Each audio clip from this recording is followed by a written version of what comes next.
I think a lot of the unsung heroes in comics and sort of with like a lot of creative stuff is like the editors and the people who sort of have the initial thought and the relationships to like connect people with certain properties to be like, hey, I think like what you're doing would fit for this, or, you know, I've seen you do this. What are your thoughts on trying to do something like this? And so I think that's a huge part of this as well. It's time for another episode of Best of the Tour. This is the show that takes you behind the scenes of your favorite gig posters, tour merch, and the artists who bring it all to life. Let's start the show.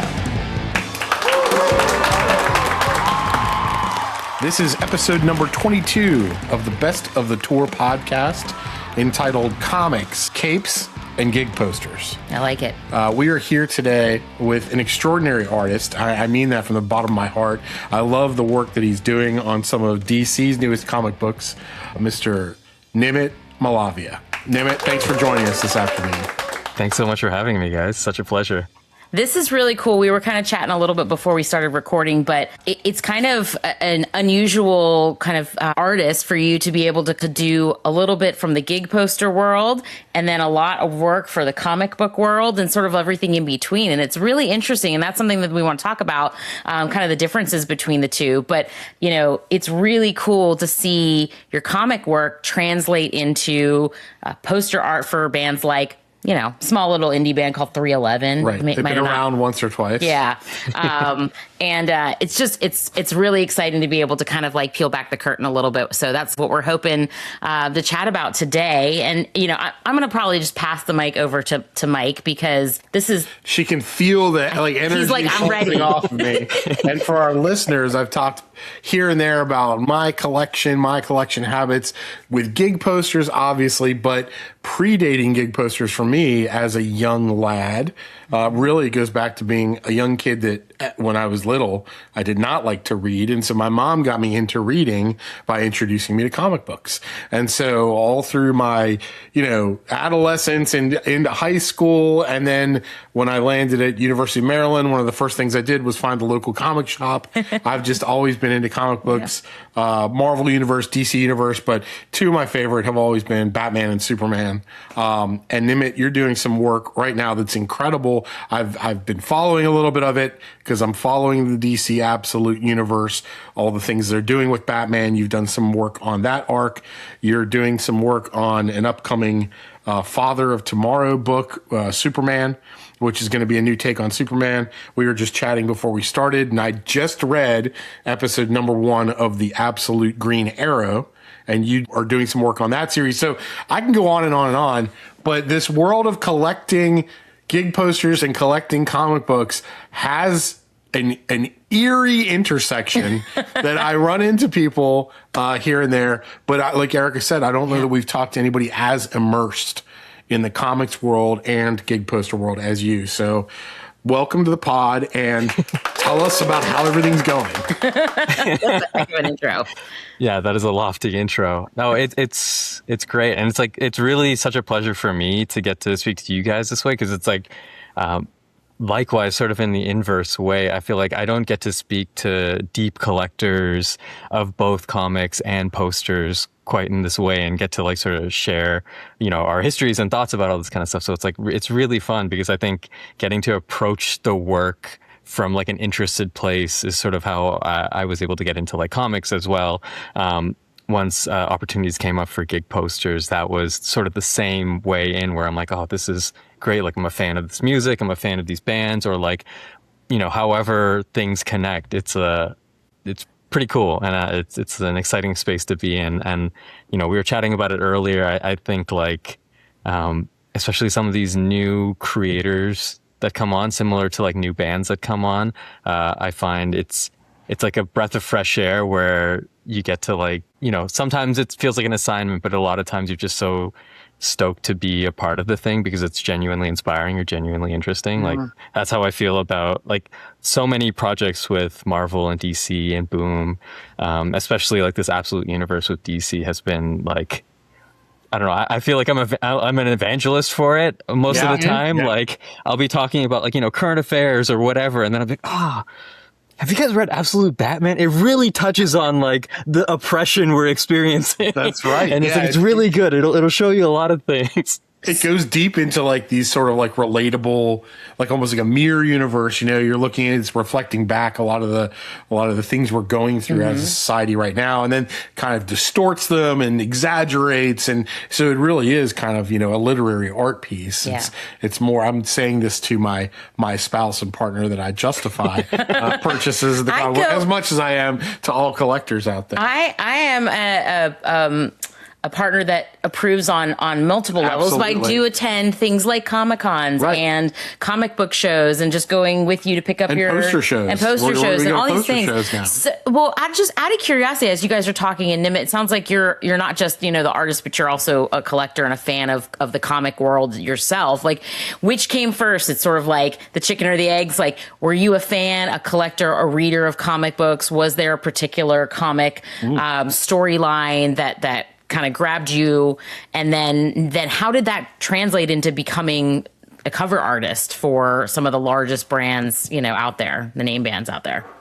Yeah, I started as a reader for sure. I think my dad grew up like very humble beginnings in India, and so like his access to comics were like the old Phantom comics. And so when we were growing up, he would be like, "Oh, check out these comics, check out Phantom, check out you know, here's this issue of The Flash that I like have vivid memories of." Yeah. And so we would pick up comics here and there, and I don't think I really started becoming a collector proper until much later. Like I have some series that were like, you know, really sort of seminal for me growing up, like learning to draw. I think like Joe Mad is an artist who growing up I was like, oh, I really want to like emulate that style and sort of get into, you know, I started picking up X-Men because I was like really interested in the art. And I think that was always my first foray into, or the sort of first draw to these things was the art.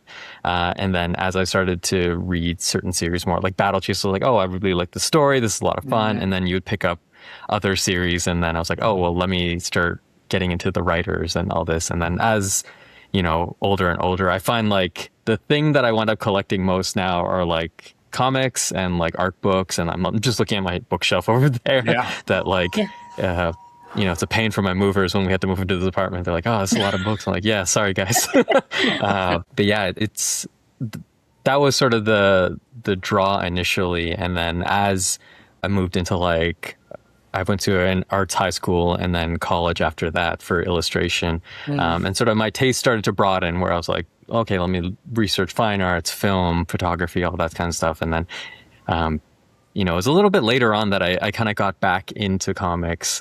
I feel like that's the conversation I have with a lot of other artists as well. Some are, you know, dyed in the wool. They haven't stopped. They've been collecting ever since, and they have like an encyclopedic memory of everything. And then I know others will have like a friend just like drop a book on your table, be like, you should read this. And then it like blows your mind open. And, you know, I think. Well, I think there's that similarity, at least the way that I look at it. I mean, the art that we put up around the house, you know, the gig posters from going to concerts and having experience, and we're the type of collectors that we don't necessarily need to be at that show to grab the print. If it's a print that like just wows us and really speaks to us, we'll grab it, throw it, you know, on the wall or in the portfolio or whatnot. But to me, it's always been this similar dynamic to comic book covers, because I've had experiences where the cover is like, wow, it's so good, and then you're not really a fan of the material inside or the story arc or whatnot, and vice versa, right? Where there's things that didn't grab you about it, it snuck up on you. But I feel like that opportunity to do a cover for a comic book is similar to that gig poster, because you've got passersby, right? You've got foot traffic. In the comic book shop, it's on the rack. At the concert venue, it's at the merch stand. And it's sort of like that. You have that moment to like click with the consumer, the collector, and speak to them through the piece. And it's a snapshot and an opportunity to tell a story in kind of a limited space, right? Yeah. Yeah, it's got to speak for itself, right? It's got to, like, the cover needs to tell you the story without telling you the story. Like, I love reading fantasy books and in that space, I like to sometimes I pick a book where I'm like, that cover looks amazing. I don't know anything about this book. And then I read the book and I'm like, this is incredible. Tell me more about all the rest of them. But I feel like that's probably a similar feeling. And you've handed me a couple comic books in our past. You'd be like, I really need you to read this. Yeah. I need you to know why I love this so much. And she's been a sport about it for everybody out there listening. She goes with the flow on that stuff. And I really want to thank you for that. Well, you're welcome. But like to your point on fantasy, I mean, this goes all the way back, at least probably before, but the one that I can think of as earliest was Robert E. Howard as an author with Frank Frazetta as an artist that did a lot of these pieces, like with Conan and different fantasy. And it was really done to sell the book, you know, to sell it. But it was the artwork at the stand, you know, at that sort of point of sale. And it's that moment to grab the reader and say, hey, this is something you want. Buy me, right? And I feel like that's what posters say to us at shows too. Hey, buy me. I'm foil. I'm shiny. Come get me, right? And so, Nimit, I don't know. Has that correlated for you in your experience? Is it easy to transition from book to gig poster and back? Or tell us about that. Yeah, I mean, I think like everyone sort of has a different process and approach with their work. I know some people very much develop their practice around like telling specific narratives and using iconography that's like almost their own language that they're developing and building out. And then there's other artists that are way more comfortable being like kind of on assignment, where you're sort of like, okay, here's the band, here's the story, here's the book, and let me do something that's very narrowly tailored to this thing, like very specifically tailored for it. And I think I've sort of found a lot of pleasure trying to sit somewhere in between with a lot of the work, because I derive like quite a bit of satisfaction, especially with this new sort of era of variant covers with comics, where, you know, you can be brought on for maybe just an issue and it could be like the last issue and you don't have a lot of story details, but something that I try, or like I sort of set as like a little mental criteria and like parameters for the thing is like I would love to do a piece that both sort of plays to my tastes and my interests and what I see about a book, and then also can hopefully capture what I'm sort of gleaming as like the essence of the book or like the major themes of it. And so I think that's sort of been my approach whenever it's possible. You know, some projects will be much more like, nope, we just need an assignment, you're a pair of hands. And then others, you're like, well, here's total freedom, do whatever you like. And so I feel like depending on a case by case, I'll sort of like move between that spectrum of like assignment versus like total, you know, world building of the imagery that we're trying to do. And, you know, thankfully there's been like, I've been really fortunate to have like quite a few opportunities where whether it's that there's a lot of freedom with the thing or the material itself just lends itself to having that much room. And like, you know, a lot of the books and a lot of the music, it's like they're so rich with like whether it's references to themes or meaning. It's like you know, those are always fun opportunities where you can kind of dive in and be like, all right, what can I sort of pull out from this and then filter through my own lens and language.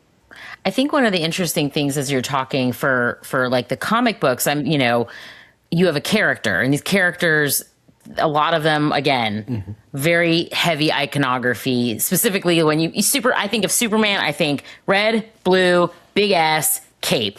Like that's my brain. But when I think of a gig poster, and we've talked to like artists who, again, either have the tropes and the iconography of the band, and that the band's management's like, hey, we want you to make sure you trickle these little things in here. Or sometimes it is, here, figure whatever you want to do. I feel like, I wonder, is it harder to try to like give yourself like a really good tribute to these comic book characters that are very beloved, that have an incredibly opinionated fan base? Yep.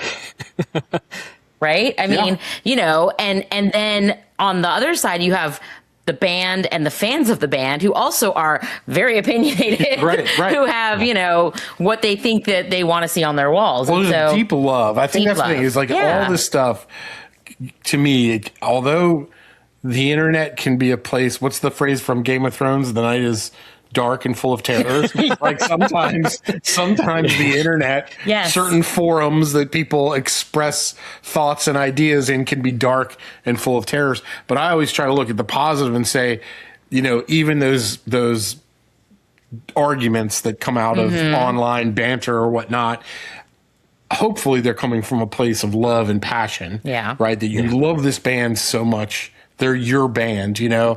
I mean, I can think of a really dear friend from college, Ross. We referred to him as Deuce because he was the second Ross. But shout out to Deuce if he's listening, who was one of the hugest Superman fans I knew growing up. The famous story about Deuce, real quick, total sidetrack. Ross, we're in college and they premiered Superman the Animated Series. And this was a big deal because Batman the Animated Series had been out, and here are all these college men, sitting around like the common living area, and we're tuning into like Superman the Animated Series. And Ross was trying to tell us about how great it was, and he was like, "Well, this is how it would be in real life." And we all like took it seriously for a moment, right? And then Nimit gets it, and then it's like a laugh because it's like flying man in cape and boots, not in real life, but it was really like a fun experience we still talk to him about, but it shows that kind of passion, desire. People get tied to these characters, these books, these stories, like they do their bands and their opinions. Hey, if you're like us, you love supporting the independent artists who make the art for the posters we love. So if you're looking for a new poster, look no further than shop.invisibleindustries.com. You can find their print collections, including art prints, limited edition prints, remarks, original works, and much, much more. So go on over to shop.invisibleindustries.com to go check out what they've got in store. I guess the question I was going with is it similar when you get an assignment for a gig poster versus a cover art? Do you have like, hey, we want to make sure you hit A, B, and C, or is it a little of both of that, like freedom to like come to your creative, process and bring something new that, maybe no one's thought about or seen before in those particular areas? Yeah, I mean, I think you sort of touched on all the points there. Like, I'll use it as a euphemism, but I think it's true where it's like, we can say they're intense about it, but I think mostly when you have such a strong reaction is because someone's like really passionate about whatever it is, whether it's like a story, a character, or a band. And I think personally, there's like a lot of responsibility in that, right? Like, I think if I see it as like an opportunity that you're getting to, in some cases, design artwork for maybe a band that you really care about, or maybe it's a band that you're familiar with, but it's someone's favorite band or someone's favorite character. And so for me, I think it's like you're a steward of that story, that music, that image, that iconography. And, sometimes like, notes can be notes, especially when there's like very heavy art direction, or I think the more branded something is, the restrictions can be a little tighter. Oh, hello. There, yes, he came.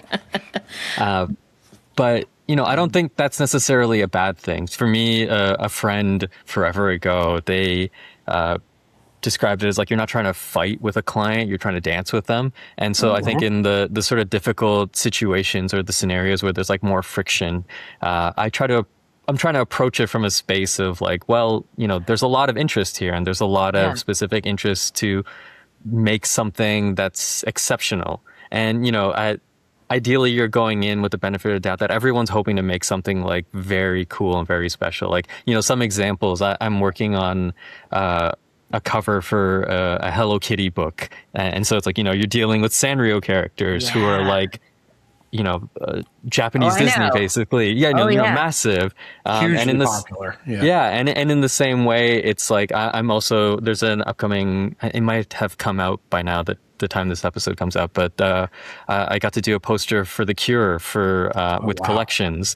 And so I'm like, these are two, and obviously in very different ways, but two hugely impactful icons. And, 100%. In one way you're dealing with like a mega corporation, but in the other way you're dealing with like Robert, and like there is, I would say, an equal amount of like interest and passion and responsibility to make sure that to the fans of those you're doing justice and that you're taking care to like deliver something that's going to feel like the thing that they remember and the thing that is close to them, but then ideally filtered through all of my like interests and tastes and creativity. So I think there sometimes, there is that ego in you that wants to sort of put your foot down and press back against any sort of notes. But I think so long as you're sort of approaching it from a space of wanting to deliver the best thing and taking whatever the feedback is. Like in some cases, you deliver a concept and maybe you're not thinking. In the case of this Cure poster, we some of the time constraints got changed on us, so we had to deliver a little bit more quickly than all of us were anticipating. And it's this is just how it happens. But sort of without thinking, we were like, okay, we all love this idea. Let's go for it and let's try to get it done in time. And then as we were looking at it, we're like, oh man, I wish I'd thought to make the hair a little bit more like Robert's. And then talking to Steven from Collections, we're like, oh man, wouldn't that be cool? And then we're like, we're pressed and the deadline is on us, but it's going to be worth it to make it and to really put in the extra effort to make sure that we're delivering something that feels right and that looks right. And then after we were finished, we're like, oh, we got the thumbs up from everybody, including everyone in the band. You're like, oh, this is great. And it feels worthwhile. And I'm still, we have yet to see what the collectors think, but hopefully it lands with everybody, because we were, you've got like the deadline pressing down on you, but you're like, no, we still have to do this. And in, other situations, it's the same sort of thing where you're like, I just hope that even with all this stuff, like, I do some work in like film and storyboards and concept design and stuff like that. And then I forget who it was. This is such a famous quote. It's terrible that I'm forgetting who says it, but it's, I think the thing was, it may have been from the Salt, Sugar, Fat book, but there was a guy who was asked to do an impossible task, and then the guy told him, it's like, okay, we needed to do this and this, and then he's just like, tell me what you want, don't tell me how to get there. And it's a kind of thing where I'm like, it's good to take in the feedback, and then we can still process it and sort of pull out what's essential that we're trying to do and what's the essential thing we're trying to capture with this. And so those are sort of the different ways in which I try to approach it, where like some you have more freedom and some where you're more constrained. But I think ultimately, like, I try to view it from this place of like, we're trying to deliver and, with a lot of care and responsibility on this. And I think that shines through. I was looking at your work on your Instagram page, and that's just for our listeners out there. Nimit, Nimit Malavia, Malavia, all one word, on the Instagram, and you can see all this incredible work that he's done and currently doing. But I was flipping through some of the recent comic covers, and that kind of idea of taking care, right, or like being a good steward, I think shines through in what you're doing. Because the two that I can speak to that I'm dialed in, number one, absolute Batman, this different universe that takes icons that we've grown up with. I mean, for me, since basically birth, right? Batman and Robin in every iteration, from, the Adam West TV show, Van Pow, 1970s, on Scooby-Doo, and then all the way forward to where we are, currently. And they're recreating the concept of the characters in the story. But you did some work on, I think it was issue number 20, where they're introducing, it's like 1920 or 2021, they're introducing Robin, now this concept of Robin, into the Batman Absolute universe. And it's sort of this different approach. I'll just say it that way. I don't want to spoil anything. No spoilers if you haven't read it yet. Yeah. But from the artwork, you can see on the book, it's sort of this like armored up, like almost like he's got like an Iron Man suit type of thing on, not to cross Marvel and DC. Please forgive me, internet. But, the beef isn't as big as people want it to be in real life. right. And on the creative side, everyone's happy. That's right. Everybody's happy. But I mean, there's an icon element there that the pieces that you're doing are our first glimpses at these, and like the Superman Father of Tomorrow book, that I think it's an Elseworld story, which is like the alternate universe for DC, right? It's like, what if for DC, right? And I think this story, and I'm just picking up pieces of it because I'm going to wait to read it, but I think it's, well, what if instead of Clark Kent, or Kal-El coming to Earth. That it was Jor-El. It was Jor-El. You see, so you I read a know little it. bit Yeah, about I read about so it. it's the See? dad, right? And Erica knows ball. now you've Yeah. got this massive sort of, again, this stewardship, this responsibility to show the world like what Jor-El looks like as Earth's Superman.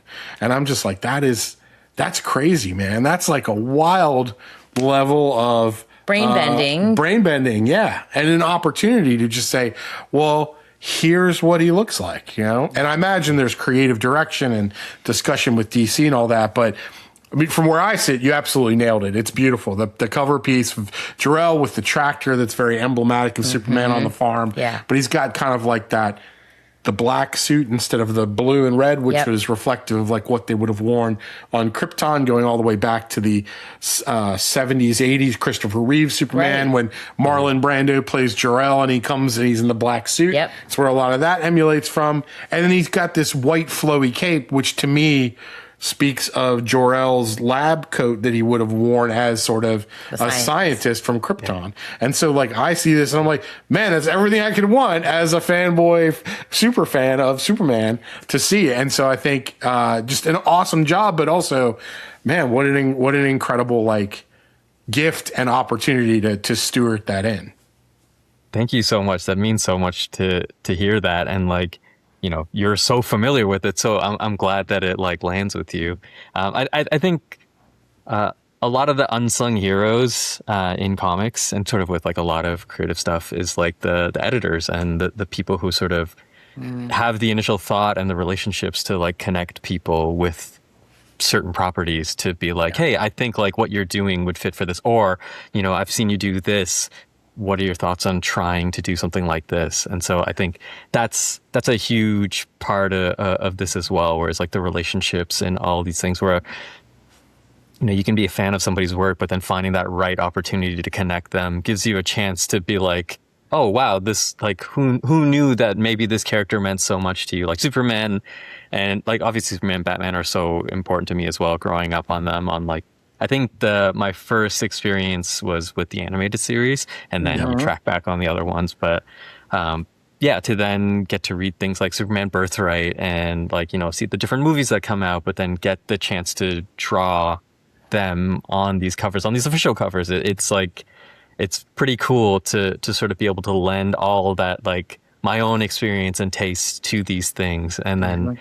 You know, such a pleasure to then hear that it's landing with you as well, who you're bringing your own shared history like to this and like your own vision of what it's supposed to be. I think for me, that's like one of the massive satisfactions. It's like doing something that for a longtime fan connects, but then I have a friend who designed, an old studio mate actually, he designed, some like of the Praetorian Guard for Star Wars, the Last Jedi, and you know he's Croatian, Tonci Zanjic, and so he's very like inscrutable in a lot of ways. But then you know he would post a photo of like a young kid at a convention in the cosplay doing the thing. He's like, "That's the reason why you do it." I'm like, "Yeah, that's so rad." And I'm like, "Also, this is like the first amount of emotion I've seen come out of you. This is crazy." But you know that's sort of one of those things that's like a really lovely bonus that comes from, you know, it's a job, but it's also like such a pleasure to get to do this, and you're sort of in the creative process of hoping to like, you know, maximize delivery on craft and for the client and whatever, but to then have something that's popular and something that's beloved, it's it's great. It's like a real joy and like a real God, my brain is popcorn right now. But, I you know, I'm so appreciative of it. To see the fan response, right? Like the interaction. And we kind of get a little bit of that. Sorry, I didn't mean to cut you off. You were going to say something. You're good. But I see that too. And I try to analogize this because most of what we usually are talking about are gig posters, but there's that sort of similar fandom. I mean, there's a little bit of a same desire for like the minty fresh four sharp corners and keep the poster like pristine and put it in a frame. Comic books, I mean, slabbing is as popular now as it's ever been, if not more than it's ever been. And for our listeners that don't know, slabbing is this process. You can take the book and send it in for official grading. Yeah, for collectability purposes. And then it's like hermetically sealed in like a plexiglass or plastic specialty piece. Right, but it becomes less about the book and more about the art. So Erica exactly makes my point, which is it's more about the art, it's more about the cover, right? As far as like a collectability piece. Because once it's locked down in that container, nobody's really opening that puppy up again to read it. Right. We're all looking for the reprint, the collection, the graphic novel, if you want to read the story. But that piece in and of itself as sort of a miniature art piece becomes, can become highly collectible. Like for our listeners, I mean, y'all know what a short run on a poster, or if it's done in the foil variant at the merch booth, or there's artist proof colorway, artist proof drop, and there's only 10 or 15 of this done on this color paper, and people go bananas for it.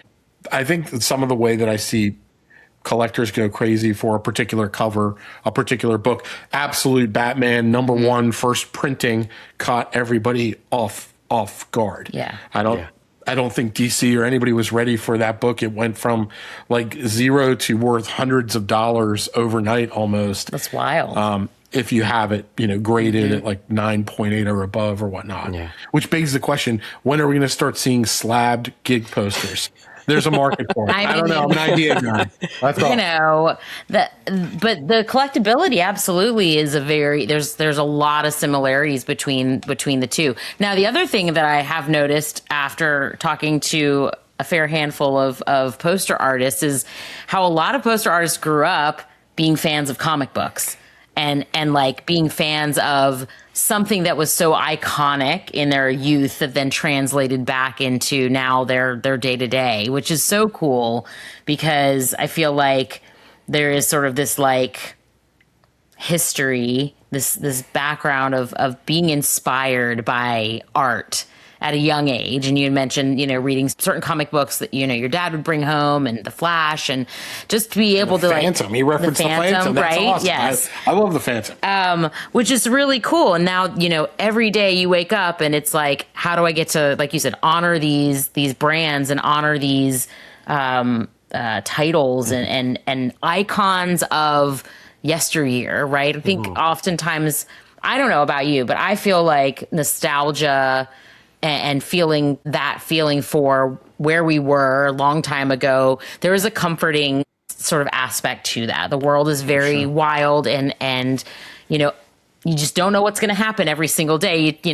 Open up your phone, or if you have a newspaper, even if they do that anymore now, it's like you got to pay for paywalls to read the news. But every day there's some new kind of fresh, what I would say, horror happening in the world. And I think that if we are looking for something that feels comforting and that feels familiar, even if it's the newest take on it, it still has that, God, this feels like when I was a kid, right? Yeah. And I think the older that we get, I want to see fresh new takes on things that I am very familiar with. Yes. You mentioned Sanrio. There was years and years where I would go. There was a stationery store that carried it was actually a Sanrio Surprises store here in North Carolina. And I would go and buy all different types of stationery because we would write letters to our friends and pen pals. Yeah. My favorite character was Kuropi. And like, Kuropi is having a moment. And like for forever and ever, it was just Hello Kitty, Hello Kitty. And then there was the new one, Cinnamon Roll, and the dog. And I was like, where's my Kuropi? Where's my green frog?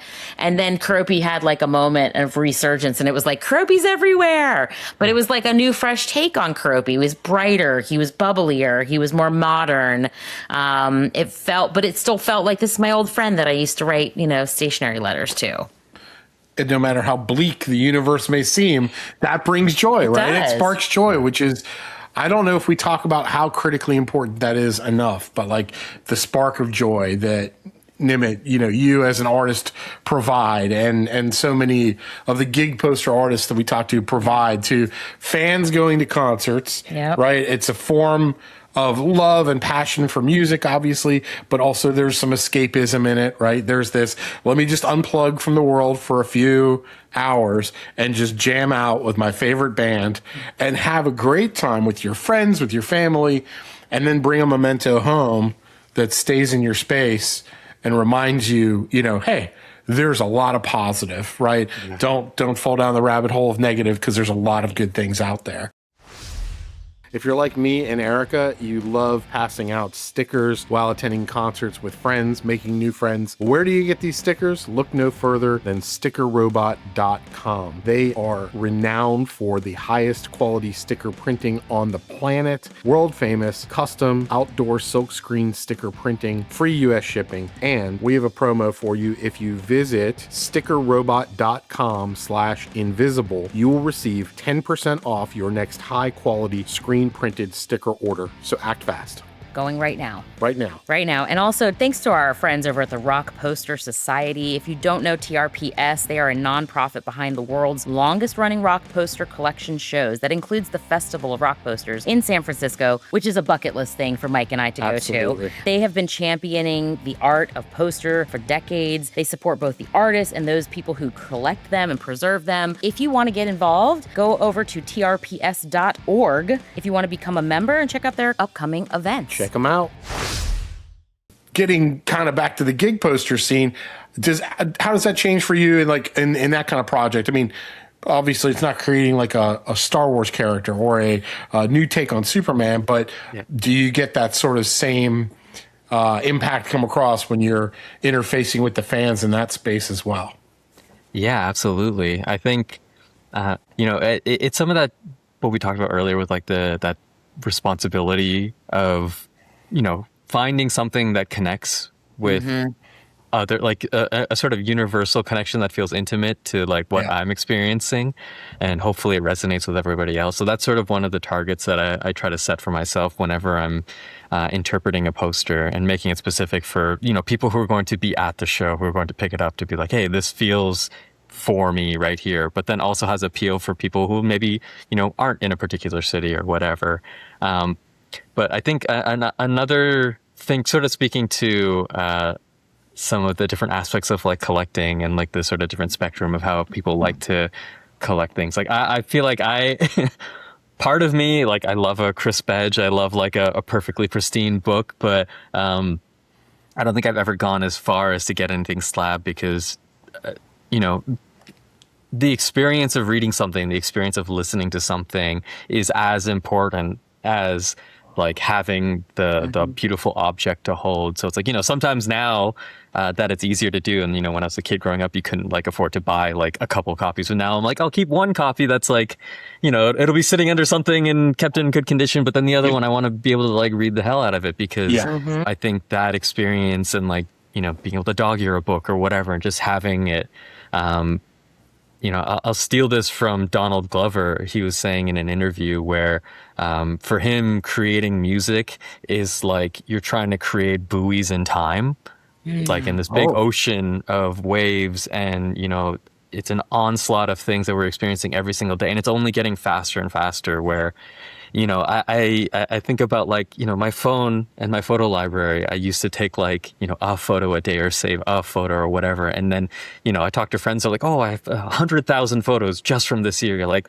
that's like impossible to process. And so I think when you're making something now, really the one of the like high bars of success is if you can do that sort of thing where like you're in this ocean and you can create like a buoy of time that gives somebody a moment of respite to be like, oh, I remember that moment of where I was when I first saw that, or I first heard that, or I first read that. And, it gives you a second to be like, okay, I can make enough of these in time where it sort of becomes my memory. It becomes my like anchor that I can sort of travel between, and then it helps inform you, because it's sort of creating this path of how you do and how you go. And that's sort of been it's like a more esoteric guide for me, but especially when it comes to music, I find music does that for me so readily that, visually it's trying to break down in like a very analytical way, like what are the things that I'm experiencing and what are the things that I've sort of taken from this and what's meaningful to me, and then see if I can add into that or pull away, whatever the process is. Sometimes it's maximalist, sometimes it's subtractive, but really I'm trying to see if I can capture that, like something essential about the music or the experience that I can then put into the piece. And it's different with every band and every cover, but I think generally I'm trying to, take a lot of time to invest and immerse myself, and then whatever sort of pops up from there idea wise, that's what I'll try to reach for and be like, okay, this feels right, and then we'll try to execute that visually if possible. One of the cool things we talk a lot about, is having sort of your fingerprint of like your style, right? To be able to come across an artist and be like, I know that is a piece by Nimit. And one of the things that I noticed in your gig work is that there's this iconography that there's a lot of florals and a lot of skeletons. And it feels like there's this like push pull between life and death. And I'm thinking about the bands here, 311, Avenged Sevenfold. You're talking about The Cure now. I mean, these are, beloved bands, beloved, icons in the rock world. Yeah. And I love seeing that because I think, one, my collector brain goes to, wow, these would look really good together, right? Like, I can see like a wall, and curate that. We've talked about on our podcast before, like how we started. We used to just have very static, like everything's in the frame and it's always there. But as we've grown in our collection, we want to be able to start rotating artwork. And so now we do this. Sometimes it's seasonally, like, hey, it's tour season. We just picked up a whole bunch of prints. Sometimes it's off tour season. We've picked up some things during, one of my favorite things to do this past holiday season. We were getting a lot of the mystery poster tubes that y'all were selling on. Yeah. And that was really fun. Our kids like blind boxes. They just buy things. You're like, I don't know what's in there. You're like, okay, these are literally blind boxes for adults, except you're getting posters. But I think about those types of things because I think, one, as Mike said, we don't necessarily always collect with the artwork that we, go to the shows. It's like something that speaks to us. It's something that brings an emotion forward. But I see this dichotomy in your work between life and death, the skeleton and the florals, and they're beautiful. Like they're just so vibrant. Your colors that you use in a lot of, not just your poster work, but also in your artwork for comic books, very bright. Where does that kind of inspiration come from? What kind of draws you? Because I know there's a lot of artists we talk to that like very dark, dark and moody. And then there's artists that are like light and bright. And I feel like you're in that light and bright world. It's really funny that's sort of the experience now, because growing up and even like literally in the like limitations of my art making, I think early on I didn't have a lot of confidence in being able to execute like a lot of color traditionally. My initial background out of school was I was doing a lot of gallery work. And so, I would obviously experiment, try, and like, you paint all kinds of things. But initially I was doing a lot of like exclusively black and white work. And, I'm also like I was born in 87, but like an emo guy all the way through, and like the early aughts and 2010s and whatnot. I was like, that's sort of where my emotional upbringing, especially with like music, comes from. And so I think that informs a lot of my tastes in that way. But I think literally it started from this place where the music I was taking, sort of the melancholy of it, the imagery of and like even the limitations of what I was working with. I sort of had two things where conceptually I really liked exploring some of those concepts and, diving into, all the different writings and explorations of what other artists have done with like Memento Mori and all like sort of this very rich world of like, you have authors who've done so many incredible and written so prolifically on those themes. But then on the other side, I was like, well, I would love to be able to finally conquer this fear or limitation or insecurity of only working exclusively in this kind of like limited palette. And so then I kind of, now the goal is like, how can I play with like high chroma and like a lot of colors and like work with palettes and all of this. And so I think kind of speaking to this like blossoming, but like this sort of morose imagery and finding a way to like meld them together. I think sort of vacillating between the two is like a really nice challenge where people describe this experience with my work where they're like, oh, the work is so like intense and dark, but you're so like fun to be around and you joke and you laugh and like, you know, we're having a great time right now. I'm like, yeah, I don't know. That's kind of, maybe it's emblematic of like the work that I do or vice versa. But I mean, like literally now the white balance is like screwed on my camera. So I'm like, I'm all dark, but we're talking about like comic books and like whatever. Yeah. But I think but I mean, I was talking to a friend actually today about this, and it's sort of like, the goal of life is to figure out how to walk in between the joy and the grief, right? And to be able to figure out how to not waffle between one side too long or the other, right? Like we always talk about this, like emotions and things with our kids. And, you know, Mike has a saying with our kids, like, you can't help feel how you feel. And it, you know, that's a way to honor the emotion that you're in at the moment. But I think, you know, when we look at art, and if there is that push pull between light and dark, life and death, joy and grief, I think that's such a statement on literally the world as we know it. And then how are we, you know, your job as the artist is to push through and create a piece that shows that balance. Hopefully it comes across. And sometimes, like you said, sometimes you want it to be dark and moody because that's just the mood and that's just where you're at in the moment.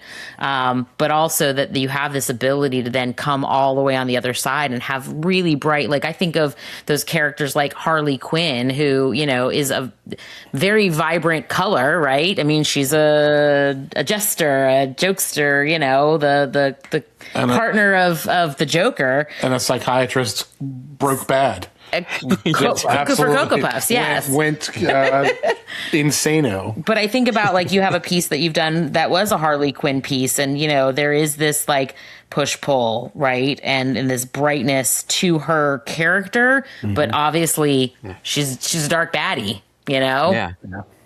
No, absolutely. I think, especially when you're brought on for projects like that, where you're like, oh, this opportunity is, like, so rich for that. You kind of want to see what you can pull in and add on to that. Like we wound up doing like a series of covers for Harley Quinn, so I think all in maybe we had 4 for this run of it, and it was really fun because with each one, it was, some of them are darker or like you'd have story things informing it, where, you know, I think the story for the first 2 issues is that there's like some corporations are trying to gentrify Harley Quinn's neighborhood. And so she's like fighting back, and they're like, whatever kind of nuisance she can be to push back. And then I was like, oh, gentrification in a big city. Oh, I'm unfamiliar with that, but let me see about that. Doesn't go too well for the corporation. But I would think about that though, because I kind of love like the vigilante slate where you have sort of, I wouldn't say Harley Quinn's like a bad guy, but you know, she waffles between, she's become this right? sort of like anti-hero. I mean, in ranges they can play with her. She can be a really dark villainess, and she can also be that kind of anti-hero.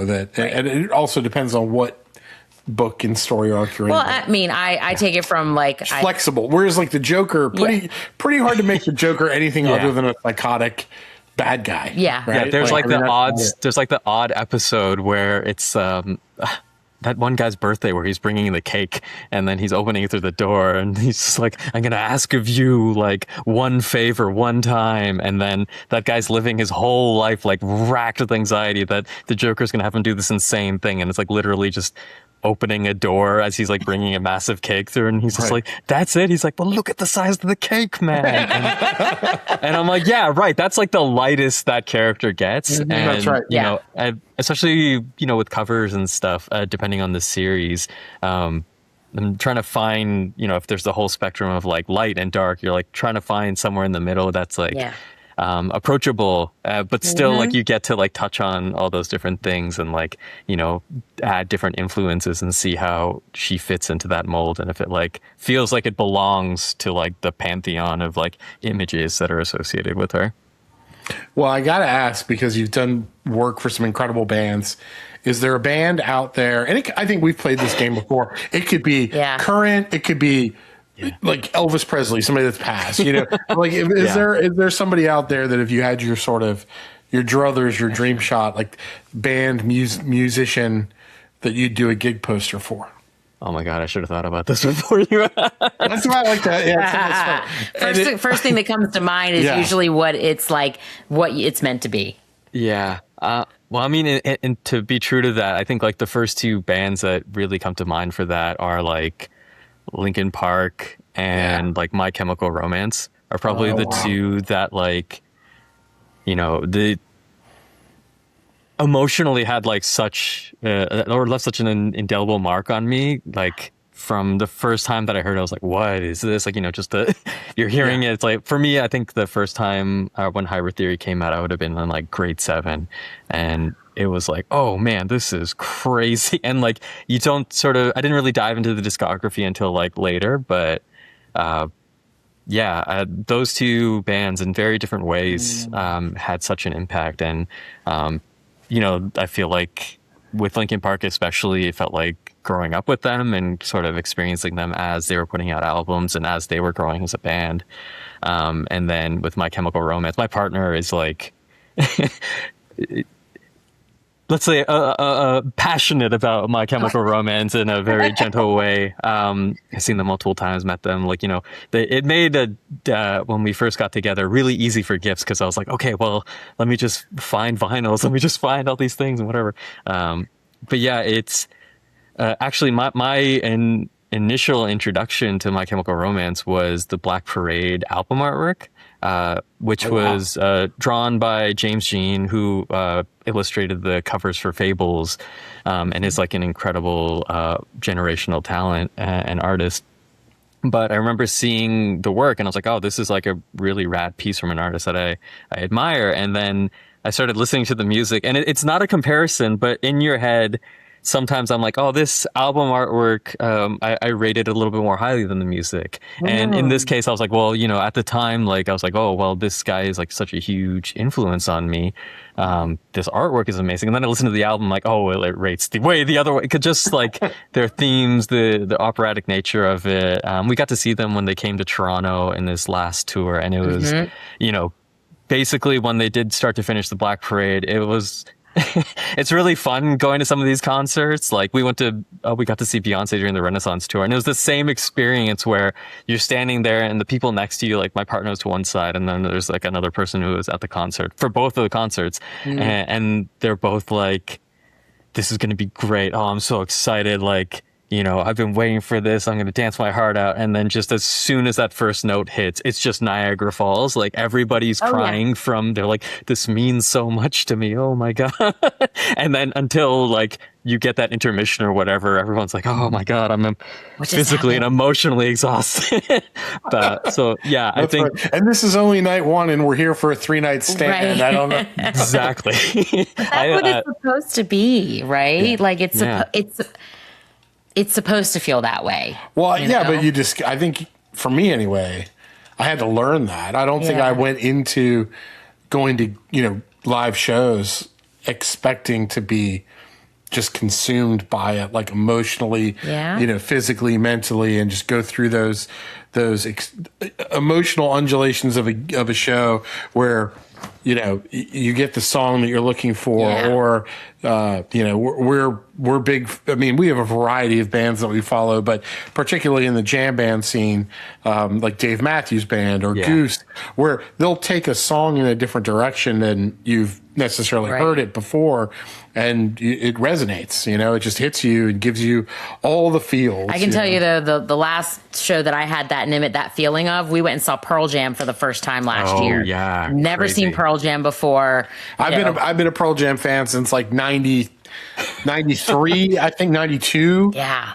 When I was like in high school and, started wearing flannel shirts because of Pearl Jam and all that stuff.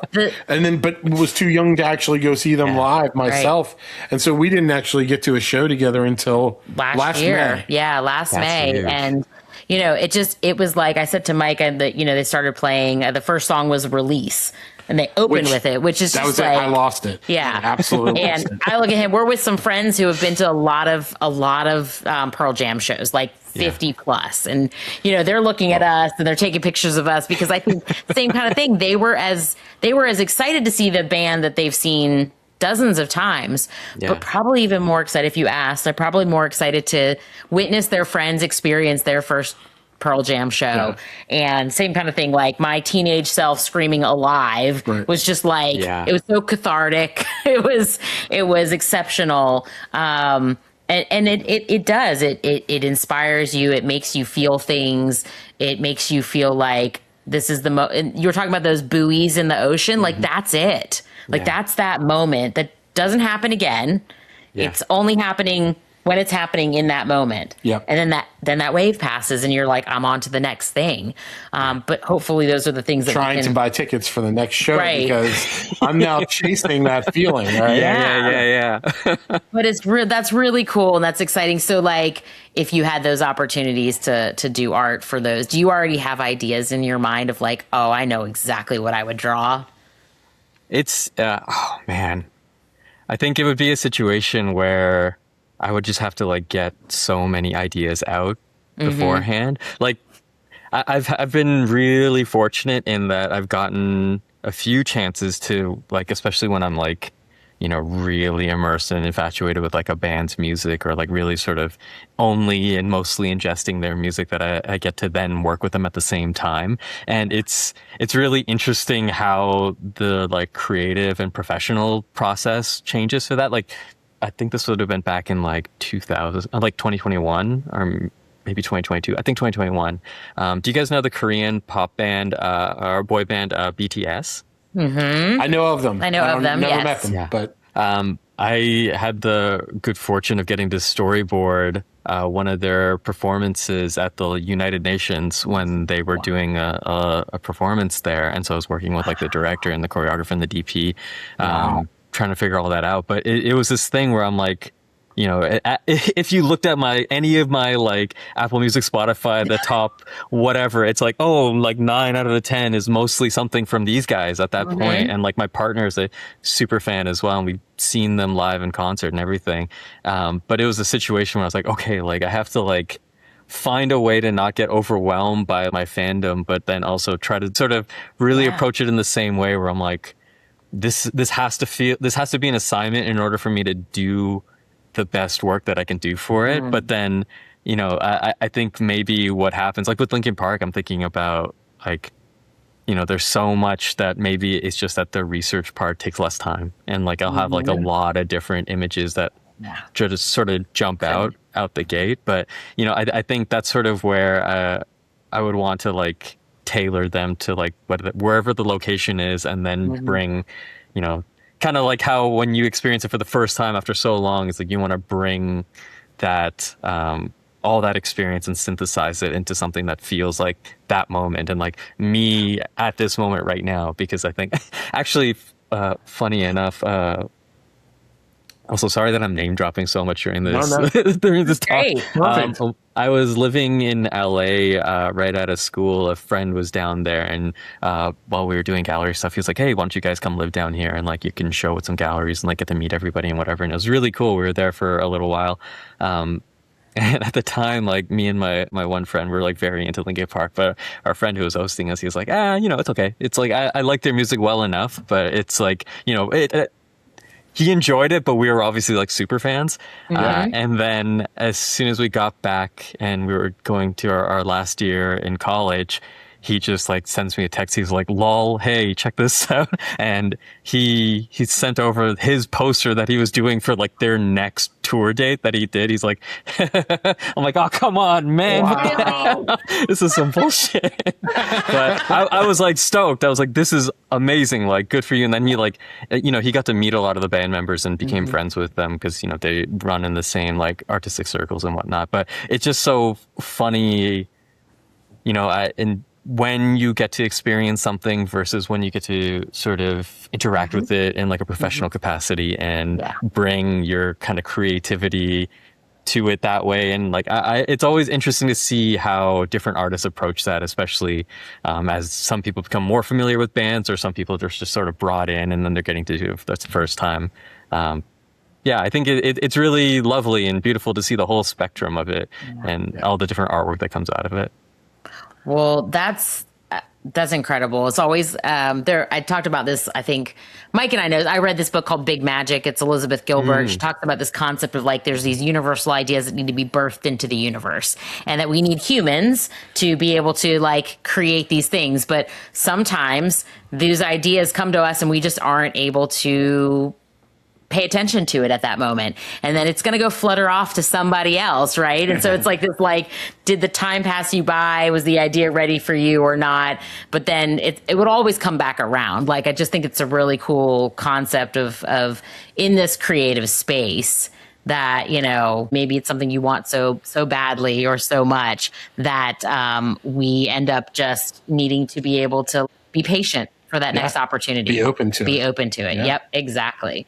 So, well, we've chatted like a lot about a lot of I feel like we could do a whole episode too. So. Yeah. That would be great. But you've got a couple prints that are available now. We talked a little bit about it. We talked about Avenged Sevenfold and 311 that are some available prints over on Invisible Industries. If people don't know about you, or maybe they're learning about your work from the first time through the podcast, where's the best way for people to keep up with what's happening, see what's coming up for you next, and then support you, whether it's an art piece, comic, poster? Yeah. So Instagram for now. My website's under construction currently, but you can find my work there and most of my most recent updates there. All my original art is through Kirby's Comics Art, so you can find my profile on that page. I think by the time this episode comes out, we'll have released my poster for the Barcelona date for the Cures tour through Collections, so you can find that there. And then I'm trying to think what else. There's tons of variants that are coming out all the time with DC, Marvel, and Boom, IDW, Image. Yeah, there's quite a few. Awesome. I think Instagram would be the place to see that. But yeah, those are kind of where you can find me. Well, we're excited to see what's coming next. I know Mike frequents our local comic shop fairly regularly, so I'm sure this is going to be some titles going to be added to your weekly pickup box. That's right. Well, certainly that Father of Tomorrow has got absolutely. Nimit, it was so awesome to connect with you, to share your story about gig posters and comic artwork and your background and your history. And we're just really excited to see where the world of art takes you next. This was an absolute pleasure. Thank you guys so much for having me. Just a quick final note, over listening to all the episodes and, hearing all the passion that you two bring to collecting and to the music and the art, it just like, it's so like such a true pleasure to get to speak to you guys. Cause it's like, I think you guys are, especially the way I hear you guys are bringing your kids into like experiencing all the different artwork and collecting. It's really lovely. And I think I don't know, I'm really heartened to see like all these new generations that have come up through the kids of collectors and people getting to engage with the arts in that way. So I just wanted to put a little shine on you guys that it's like really wonderful to hear how passionate you guys are about all this. And it's such a pleasure to get to talk to you. Well, pleasure's all ours. We love sharing stories. And so thank you for coming on, sharing your story with us, Nimit. And we will catch you on the next episode of Best of the Tour. Thanks, y'all.